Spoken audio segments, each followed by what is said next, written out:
Hey Stacy, this is Julian Keller. Just getting you a video of the 2020 Forester Sport as requested. So I'm going to go over the back end area with you first.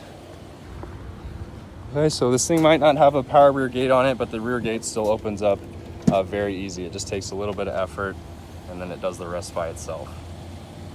Okay. Got a lot of room back here. So plenty of cargo area in the Forester and the Outback. Again, you got your regular floor mats here, and then the all-weather floor mats for the winter time. And we have a cargo net to help you secure your groceries, which is very easy to set up, and the cargo cover, which is going to help keep your frozen groceries cool from the sun. Also going to keep anything valuable in the back hidden from any wandering eyes that might want to peek in through your back window of this nice vehicle. Okay. Oh, and then the back seats fold down a little bit differently in this one. Instead of the handles here, you have these buttons right here. Okay, and they're more easily accessible from that, but you can get them from the back end too and just pull that up, and then the seats fold down just like that. So really easy to use, just a different method of getting it done. And this is the back seat area. As you can see, it's looking very comfy.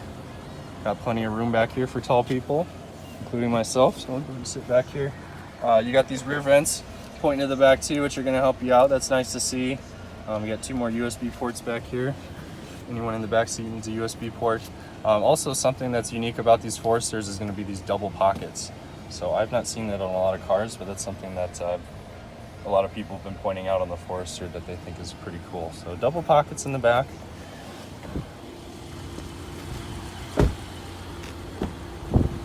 And now for the front end.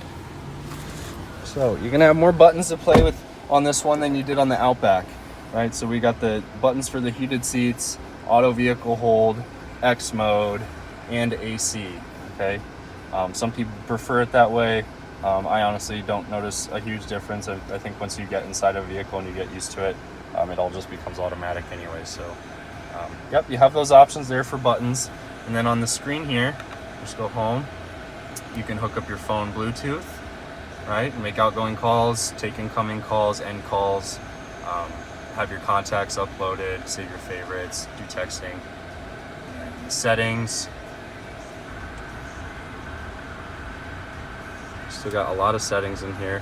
Maybe not as many as the big screen, but you still got plenty to play with. Customize the vehicle the way you want.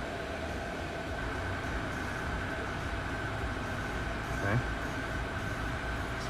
Other things. So when you go into the vehicle settings on the Outback, you're going to have like safety features that you can turn on and off. It doesn't have that on here. What it has is buttons up top here by the dome control. So you can turn off your lane departure warning. You can turn off your pre-collision braking.